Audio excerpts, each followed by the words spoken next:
আমাদের প্রিপারেশন আমরা দেখেছি অ্যান্ড যারা অর্গানাইজার্স আছে ওদের সঙ্গেও কথা বলা হয়েছে। আজকে দুপুর অবধি আমাদের কাছে অ্যারাউন্ড 80+ অ্যাপ্লিকেশন এসছে পারমিশনের জন্য, সেইগুলো দেখা হচ্ছে। মূলত যেটা আমরা বলতে চাইছি দ্যাট এভরিবডি ইজ ওয়েলকাম, সবাইকে আমরা স্বাগত জানাচ্ছি। ফেস্টিভ্যাল আছে, ফেস্টিভ্যাল সবাই ভালো করে এনজয় করুন, ফেস্টিভ্যাল সেলিব্রেট করুন, কিন্তু কোনো লোকের কোনো রকম কোনো অসুবিধা না হয় এটা সবাইকে দেখতে হবে। 1 নম্বর। 2 নম্বর হচ্ছে মাননীয় হাইকোর্ট কলকাতা ওনারা অনেক ডাইরেকশন দিয়েছেন, গত পরশুদিনও একটা ইম্পর্টেন্ট ডাইরেকশন দেওয়া আছে।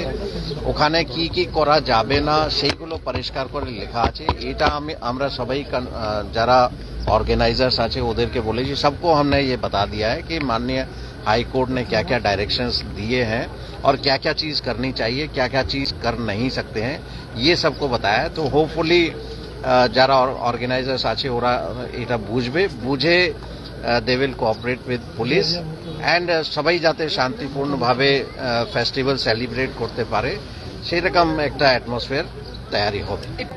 आर्म्स लिए हथियार लेकर जो है किस तरह का क्या किया जा सकता है या नहीं किया जा सकता है এটা মাননীয় হাইকোর্ট ক্লিয়ারলি পরিষ্কার বলেছেন। এর উপর আমি কিছু বলতে চাইব না।